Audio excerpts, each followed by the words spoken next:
আমাদের কলেজে মাদক সেবন করায় কয়েকজন, তাদেরকে সে প্রতিবাদ করে। এই প্রতিবাদ করার কারণে তারপর এক পক্ষ বিচার হয়, এক পক্ষ বিচার হওয়ার পর সাকিব আবার প্রতিবাদ করে।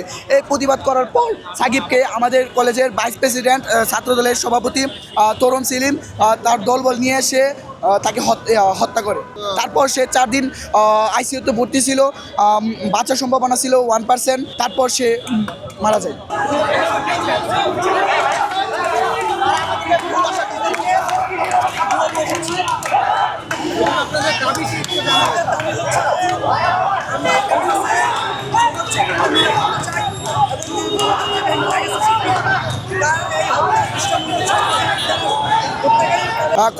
কলেজ কর্তৃপক্ষ বলেছে এটা অনাকাঙ্ক্ষিত ঘটনা, কিন্তু এটা আমরা কোনোভাবে মেনে নিতে পারছি না। এটা অনাকাঙ্ক্ষিত ঘটনা না।